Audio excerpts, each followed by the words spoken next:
Welcome to Restoria. I'm Edward, and this is your quiet place for gentle bedtime stories. Get comfortable, take a breath, and let the story ease you into sleep. The 3 a.m. station. The radio tower stood at the edge of town like a quiet sentinel. It had been there longer than most people remembered. Longer, even, than the hardware store that had burned down and been rebuilt twice. Longer than the old oak at the end of Pembury Road, which everyone agreed was very old indeed. The tower was simply there, the way certain things are simply there, unremarked upon and steady, its red warning light blinking slow and patient into the dark. Most people in Havelock didn't know the tower belonged to anything. It sat behind a chain-link fence at the end of a gravel lane, surrounded by tall grass that bent in the wind, and beyond it a small building barely more than a shed, really with a single frosted window that glowed amber on certain nights. Not every night. Only certain ones. If you happened to be awake at 3 in the morning, which most people in Havelock were not, and if you happened to tune your radio to a frequency that most modern sets had some trouble finding, which was 89.1, nestled between a classical station from the city and a lot of static, you might hear a voice. A man's voice. Quiet and unhurried. The kind of voice that made you feel like you were sitting beside a lamp in a comfortable chair. His name was Arthur Finch, and he had been broadcasting every night at 3 in the morning for 11 years. Arthur was 53 years old, and he had the hands of someone who had spent a long time doing careful things. His fingers were long, his knuckles slightly weathered, and he moved them with the deliberate care of a man who understood that haste was rarely worth it. He wore the same kind of thing most nights. A flannel shirt in some shade of gray or green, dark trousers, the old leather slippers his wife Margot had given him the Christmas before she passed. He kept those slippers very clean. The station, if you could call it that, had no official name. Not anymore. It had been called Radio Havelock once, briefly, in the early days, when Arthur had entertained some notion of public service broadcasting, local news, weather for farmers, that sort of thing. But the town already had a weekly newspaper and a Facebook group, and no one had seemed particularly interested in what Arthur had to offer. So the name had faded, the way paint fades on a sign that no one bothers to repaint, and eventually it was just the station, Arthur's station, the building at the end of the gravel lane. He arrived each night at 2:30. This was ritual. This was important. He came on foot from his house on Clover Street, which was a 12-minute walk in good weather and 15 in rain. He wore a waterproof in wet weather and carried a torch in the deep of winter when the lane was truly dark. In summer he walked without either, because the sky above Havelock in summer was never fully black, just a deep bruised blue, and you could see well enough by that. The building was small inside. There was a desk, old and substantial, the kind of desk that had been built to last a century and was well on its way to proving it. On the desk sat the mixing board, a stack of vinyl records in paper sleeves, a lamp with a warm bulb, and a mug.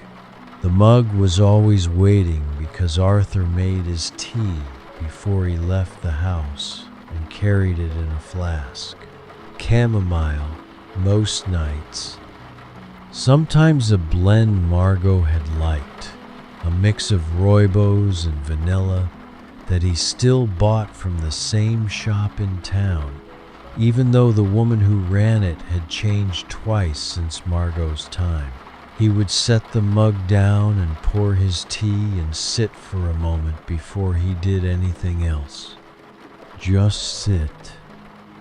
In the warm quiet of the little room, the hum of the equipment, the distant sound of the wind against the frosted window. Then, at 3 o'clock exactly, he would lean toward the microphone and begin. "Good evening," he always said first, or "good morning," depending on how you felt about 3 o'clock. You're listening to 89.1. I'm glad you're here. He never gave his name on air. He wasn't sure why, exactly. It had started as a small shyness and had become, over the years, a kind of privacy he treasured.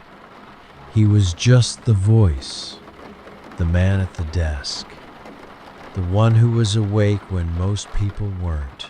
Some nights he played music.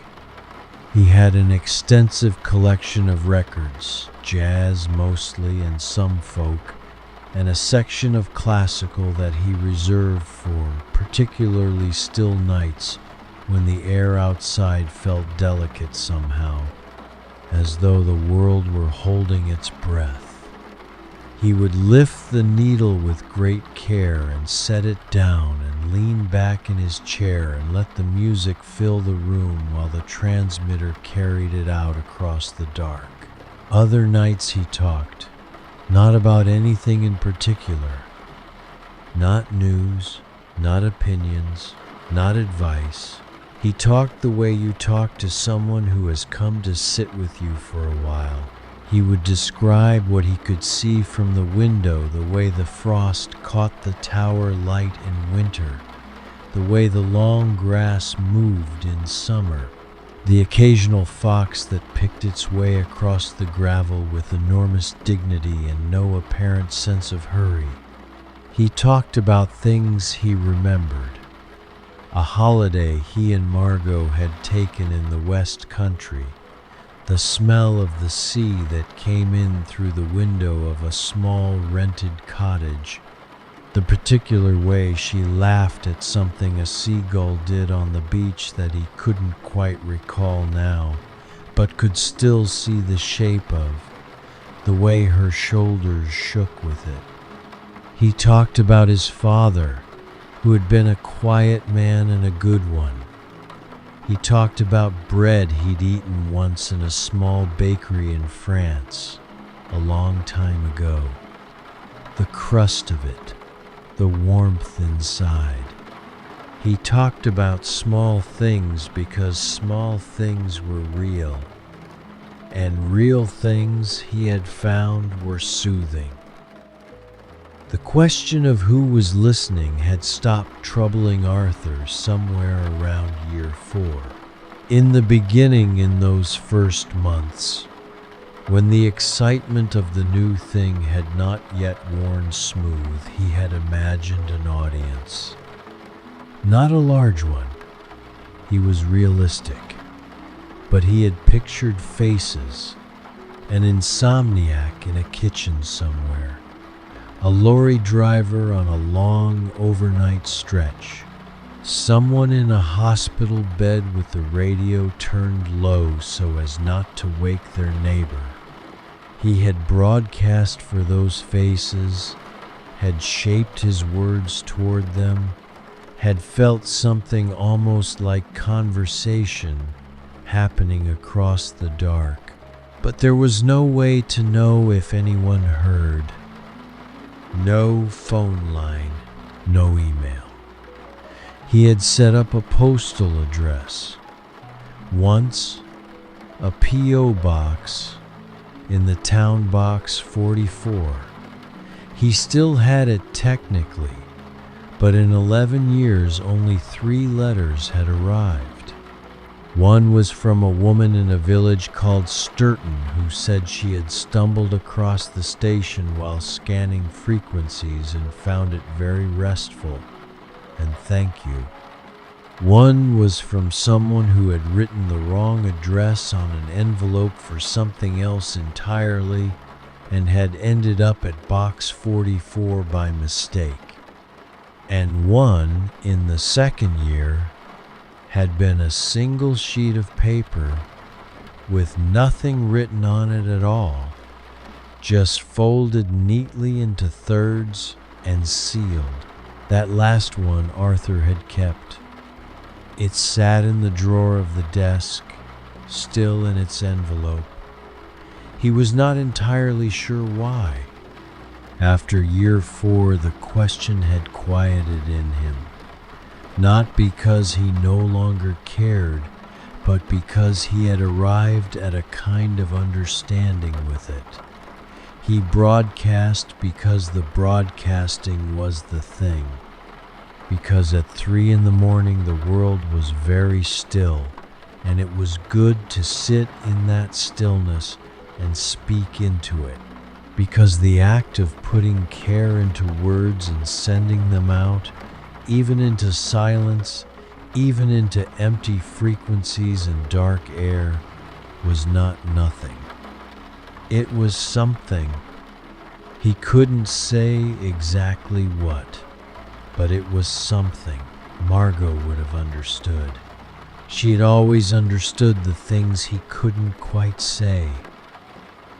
On a Tuesday in November, which was the kind of Tuesday that felt like it had been Tuesday for a very long time, Arthur walked to the station in light rain. The lane was soft underfoot. He could smell the earth and the wet grass, and faintly, from somewhere, wood smoke. Someone's fireplace, early in the season, the first cold nights bringing out the fires. He hung his waterproof on the hook behind the door and poured his tea and sat. The lamp made its warm circle on the desk. Outside, the rain tapped at the window in an irregular rhythm. Not unpleasant. He watched the second hand of the clock on the wall, a round, plain clock. No numbers, just marks. The kind of clock that did its job without fuss. At 3 o'clock, he leaned forward. "Good evening," he said, "or good morning, whichever feels right. You're listening to 89.1. I'm glad you're here." He paused, the way he always paused, to let the words settle. "It's raining tonight," he said, "not heavily. One of those quiet rains that doesn't make a fuss. The kind that just gets on with it." He wrapped both hands around his mug. "I walked here in it. The lane smells good in the rain. Earth and grass. Something a bit like autumn, though autumn is nearly done now." He took a sip of his tea. "I've been thinking tonight about a particular afternoon. Years ago, my wife and I had rented a small house in the Cotswolds for a week in October, and on the 3rd day it rained from morning until evening without stopping. The kind of rain that cancels all plans. We'd meant to walk to a village a few miles away, see a church she'd read about in a guidebook. We didn't make it." He smiled. though there was no one to see it. There was a warmth in the smile even so. Instead, we stayed in, she read on the sofa. I made soup from whatever was in the kitchen, a fairly improvised soup, I'll admit. Lentils and a tin of tomatoes, and some herbs I found in a jar that might have been there since the previous tenants. It turned out well, as soups sometimes do when you're not trying too hard. And we ate it at the kitchen table listening to the rain on the roof, and she said it was the best soup she'd ever had, which was kind of her and also completely untrue. He paused. I believed her anyway. The rain continued. Arthur put on a record after a while, a Miles Davis album he had owned since his 20s, the cover worn soft as cloth at the edges. He set the needle down and let the music go out into the night while he sat back and drank the last of his tea. The station had been Margot's idea originally. Not in those exact words. She hadn't said, Arthur, you should buy radio equipment and broadcast to no one at 3 a.m. But she had said, more than once in the years before she became ill, that he was a man who needed somewhere to put his thoughts. Somewhere quiet. Somewhere that felt like it mattered, even if only to him. He had been an engineer for 30 years. Bridges, mostly the structural side of things, calculations and tolerances, weight and stress. He had been good at it, but there had always been this other thing in him, this need for stillness, for words, for sitting somewhere warm in the dark while the world slept. He had bought the equipment 2 years after Margot died, when the house on Clover Street had become very quiet indeed, and the quiet had started to feel less like peace and more like weight. The building had been available an old storage unit that no one was using, with good thick walls and a solid roof and a lease that cost almost nothing because no one else wanted it. He had spent 3 months learning what he needed to learn, setting things up, testing frequencies. And then one night in March, 11 years ago, he had sat down at the desk and leaned toward the microphone and said, for the first time, good evening, or good morning, whichever feels right. By 4 o'clock, the rain had eased. Arthur put on another record, something slower, a pianist he liked, whose name he always struggled to spell, but whose playing he found very restful. He talked for a while about the record, about how he had found it in a second-hand shop in a town he had been passing through on a different errand entirely.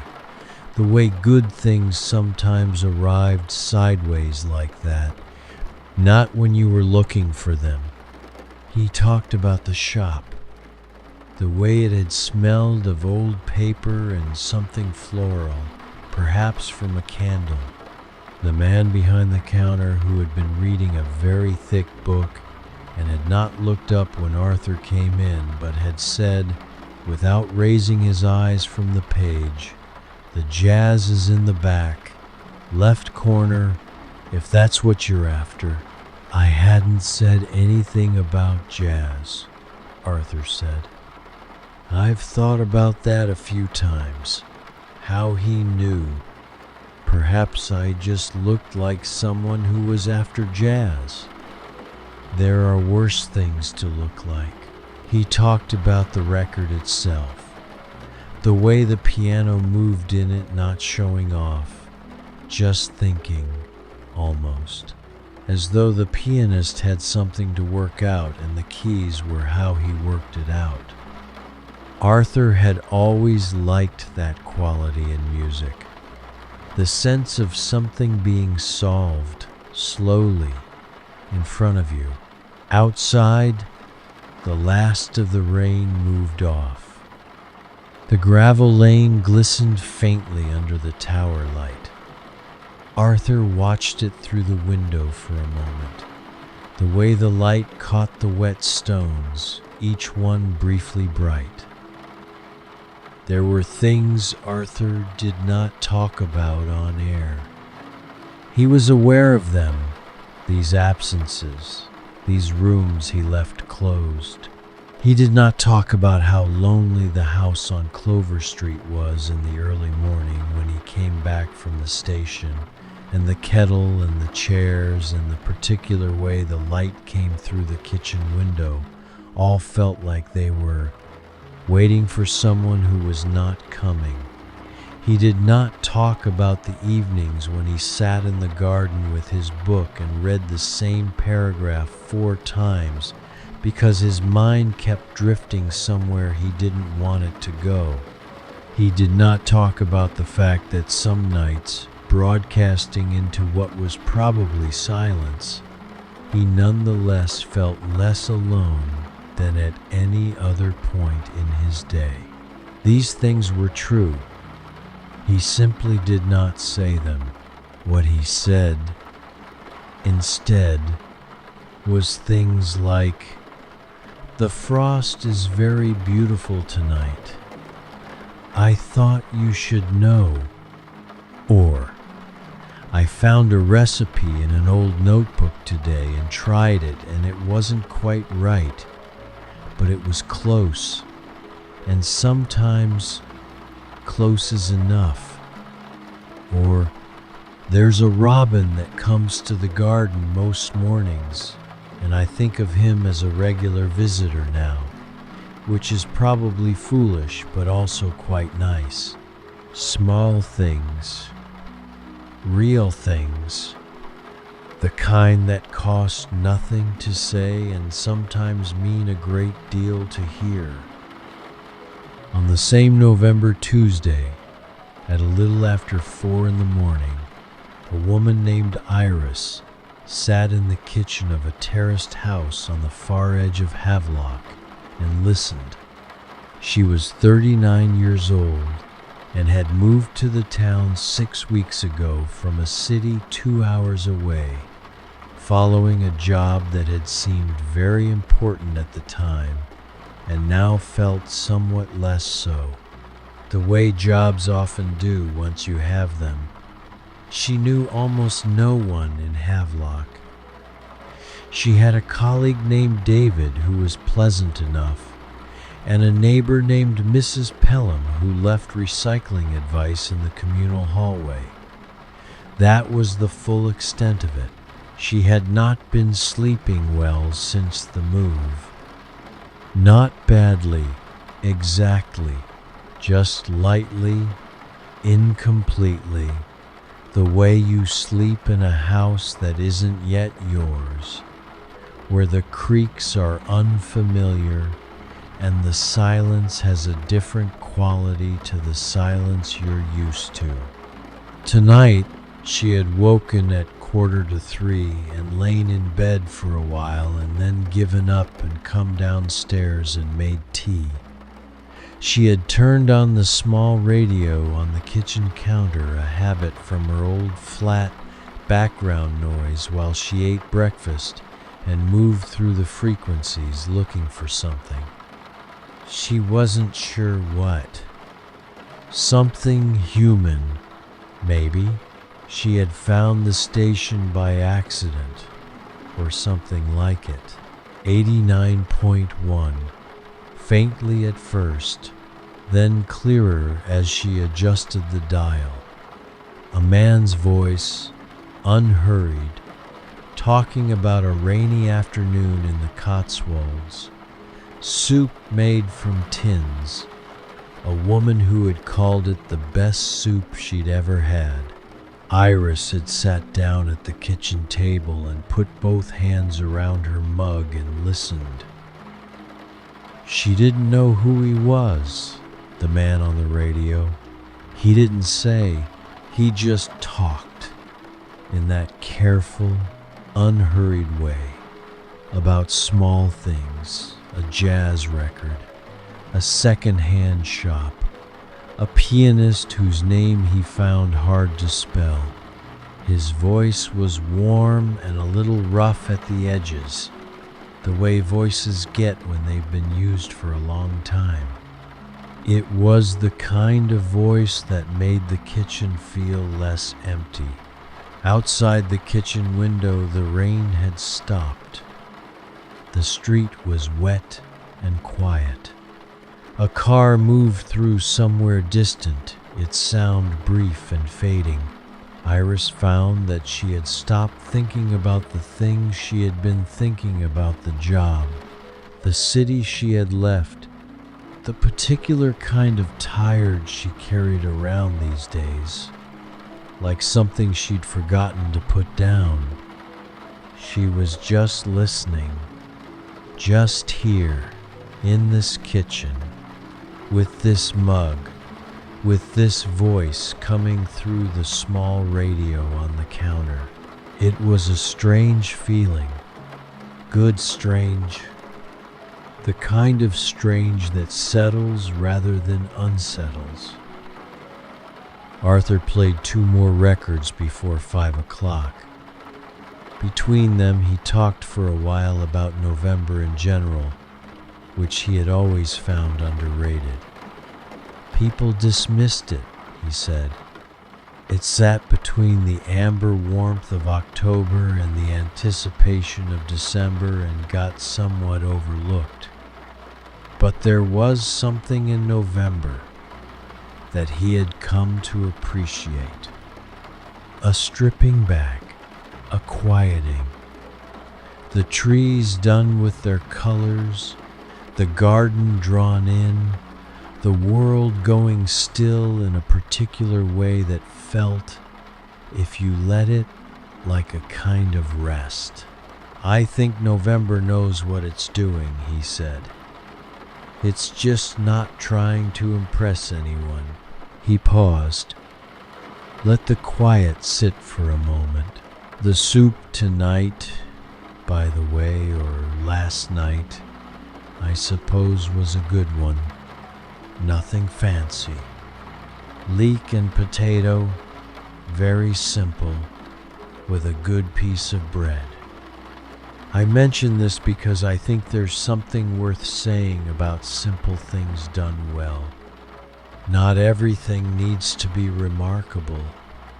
Some things just need to be warm and good and there when you want them. He let that sit too. In her kitchen, Iris smiled at her mug. She wasn't sure why exactly. It wasn't a joke. It was just right. The way certain things are just right without needing to explain themselves. At 5 o'clock, Arthur always began to wind down. This was another ritual, another important thing. He would play one final piece of music, something slow, something that felt like an ending without feeling like a goodbye. Tonight he chose a guitarist he loved, a man who played very quietly and with great concentration, as though each note were a small decision. He let the music go out and sat back in his chair and looked at the room, the lamp, the desk, the clock on the wall, its second hand, making its steady rounds, the record turning, the frosted window, pale now with the first suggestion of approaching morning, not yet light, not still fully dark. He thought, as he sometimes did in this last hour, about the people who might be out there. He didn't dwell on it. He had stopped dwelling on it, but the thought came gently, the way it did, and he let it pass through without chasing it. Somewhere out there, perhaps, someone was listening, in a kitchen with their tea, on a sofa with a blanket, in a car pulled over on a long empty road, the engine running for warmth, in a hospital room, or a flat that didn't feel like home yet, or a house that had been too quiet for too long.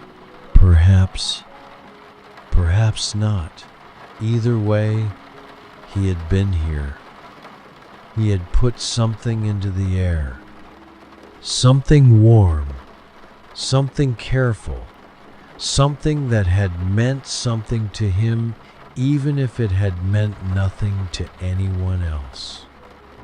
And that, he had decided, was enough. More than enough. It was, in fact, everything. The music ended. The needle reached the end of the record and circled quietly in the last groove, a soft, repeated tick. Arthur leaned forward and lifted it carefully. "That's all for tonight," he said. His voice was the same as it had been at 3 o'clock, unhurried, warm. "Thank you for being here, or for being wherever you are. Sleep well, if you can. And if you can't," he paused, and there was something in the pause, something gentle and knowing. "Well, you know where to find me." He sat for a few minutes after the broadcast ended. This was also ritual, a decompression, a return. He drank the last cold inch of his tea. He slid the records back into their paper sleeves. He turned the lamp off and sat for a moment in the dim, in the early pale gray that was starting to come through the frosted window, the very beginning of the world reconsidering the dark. Then he put on his waterproof and stepped outside. The gravel lane was wet and bright with the last of the rain. The grass on either side stood very still. Above, the sky was a deep, soft gray blue, not quite light, with a single star still visible near the horizon, not for long, but there, holding on. Arthur walked home. In her kitchen on the other side of Havelock, Iris heard the broadcast end. The radio settled back into static and then silence. She sat with it for a moment. Then she got up and rinsed her mug and went back upstairs. She got into bed. The sheets were cool. Outside, the street was beginning its slow return to the day. A car, far away, a bird just starting. The room was still mostly dark. She closed her eyes. She thought about the voice on the radio, the soup he'd made from tins, the woman who had called it the best soup she'd ever had, the pianist whose name he couldn't spell. November knowing what it's doing and just not trying to impress anyone. She felt the particular looseness that comes when something has quietly let go of you, when a tension you had been carrying without quite knowing it has set itself down. She slept. The next Tuesday, she was awake again at 3. She didn't fight it this time. She put on her dressing gown and went downstairs and made her tea and turned on the radio and found the frequency 89.1, just there between the classical station and the static, and sat down. "Good evening," the voice said, "or good morning, whichever feels right. You're listening to 89.1. I'm glad you're here." Iris wrapped her hands around her mug. She realized, glad to be here too. Arthur had no way of knowing that Iris was listening. He had no way of knowing that she tuned in the following week and the week after that, and that by December she had begun to think of the broadcast as a kind of anchor, a fixed point in the week that she could find her way back to when the city she'd left felt too far, and the town she was in still felt not quite hers. He had no way of knowing that she had mentioned the station, carefully and without much detail, to her colleague David one afternoon, and that David had looked at her with some surprise and said he had never heard of it, or that this had made her feel strangely that it was hers. Hers and whoever else had found it, out there in the dark, turning their dials slowly through the frequencies, looking for something human. He didn't know any of this. He just came to the station twice a week now.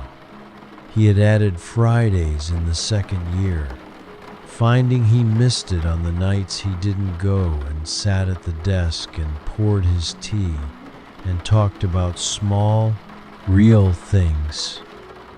And the transmitter sent it all out across the rooftops of Havelock and beyond, over the wet fields and the dark lanes, as far as the signal reached, which was further than you might expect and not as far as you might hope, but far enough.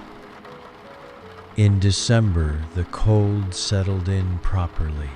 Arthur wore an extra layer on the walk to the station, a thick wool pullover under the waterproof, and he put a small electric heater in the corner of the room that made a low, comforting tick as it warmed.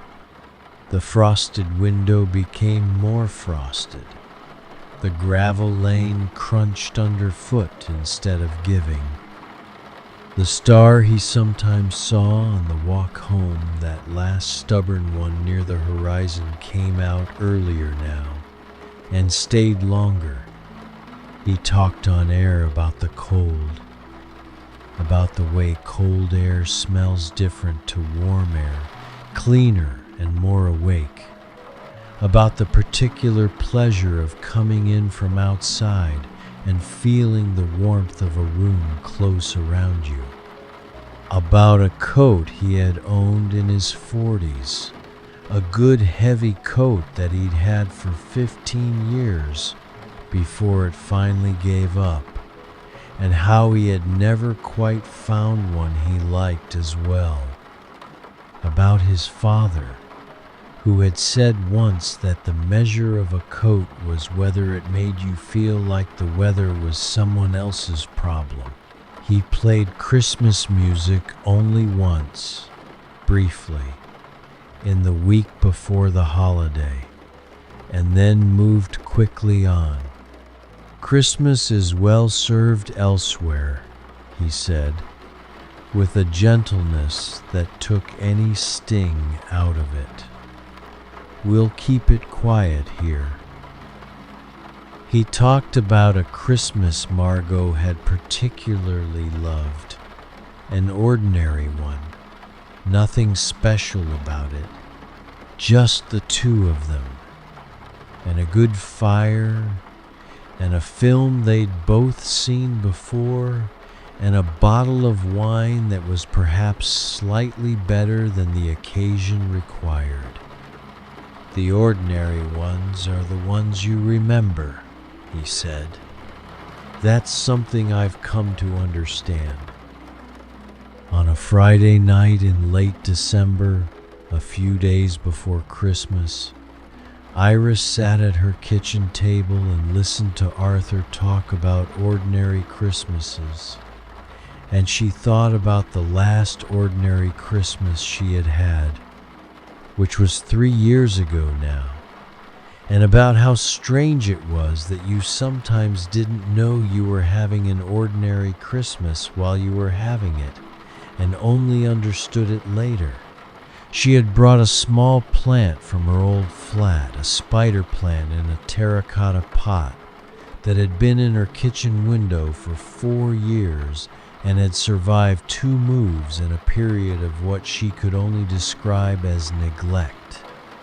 It sat on the windowsill now, in Havelock, and she had noticed recently that it was putting out a new shoot, a pale green tendril reaching sideways toward the glass. She thought about mentioning that to someone. She thought about it, and then she thought, I'll write a letter, not email, a letter to the station, wherever it was, whoever he was, just to say, I'm listening. It matters. The plant is putting out a new shoot, and I thought you should know. She wasn't sure she would actually send it, but the thought of it made her feel something warm and small, like a flame behind glass. Protected. Present. On the first Tuesday of January, Arthur arrived at the station to find a letter in the old P.O. box. He almost missed it. It had been so long since anything had come that he barely checked anymore, but something made him stop at the box on his way in, some habit or instinct, and there it was, a white envelope, neat handwriting, no return address.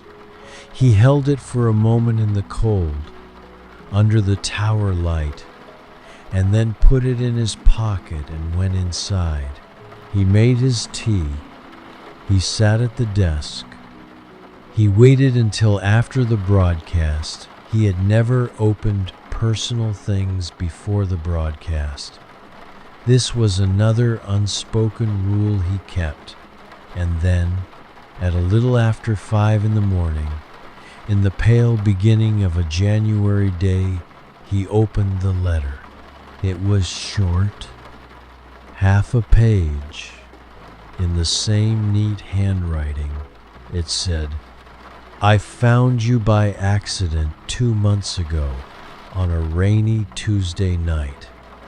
I'm new to this town and it's been strange and the nights have been difficult. But I've been listening since then, and something about it helps. I wanted you to know, in case it matters. Also, my spider plant is putting out a new shoot. I thought you should know that too.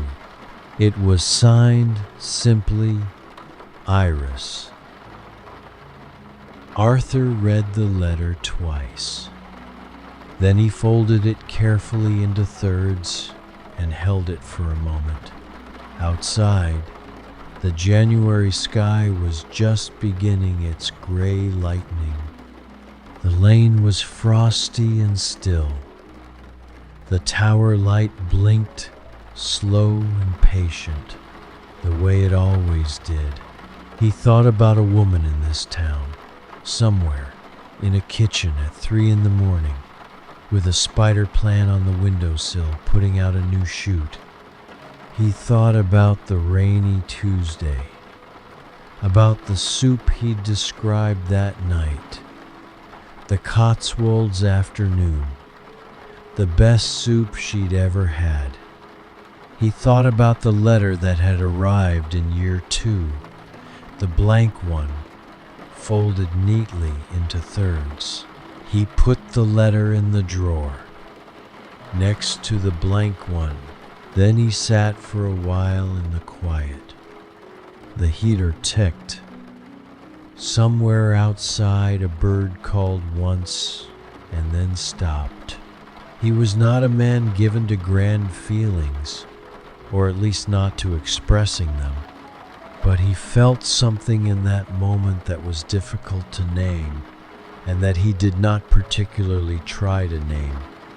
Something that was partly warmth and partly relief and partly something else. Something that had to do with the long, faithful work of sending care out into the dark without knowing where it went, and then finding one cold morning in January that it had gone somewhere after all. That Friday, Arthur mentioned the spider plant on air. He didn't explain it, didn't say where the information had come from. He just said toward the end of the broadcast, "I heard recently about a spider plant putting out a new shoot in a kitchen window somewhere not far from here. I find that a very good piece of news." He paused. "New growth in January," he said, "against all reasonable expectations. I think there's something in that." In her kitchen, Iris heard it. She looked at the spider plant on the windowsill. The new shoot had grown a little since she'd written the letter. It curved toward the glass now, reaching for whatever light January had to offer. She put her hand around her mug. Outside the window, the street was dark and still and cold. A light was on in a house across the road. Someone else awake. Someone else in their kitchen or their study at this unlikely hour, living their particular night. The world was full of people, she thought, being quietly alive at 3 a.m, sitting with their tea, finding small things to hold on to, listening for voices in the dark. The broadcast ended at 5, as it always did. Arthur said good night or good morning and thanked whoever was listening, and the signal faded, and the radio returned to static and then to silence. Iris sat with the silence for a moment. Then she went to bed, and Arthur walked home in the early gray January morning, the frost bright on the lane, the air cold and clean against his face, and somewhere above him, very faint now, almost gone, the last star near the horizon still holding on. The tower blinked on behind him as he walked. Patient, steady, its red light slow in the dark, marking the place, keeping the frequency open, ready for the next Tuesday, and the one after that, and all the Tuesdays and Fridays that stretched quietly ahead. In case anyone was listening, someone was. And that, it turned out, was everything.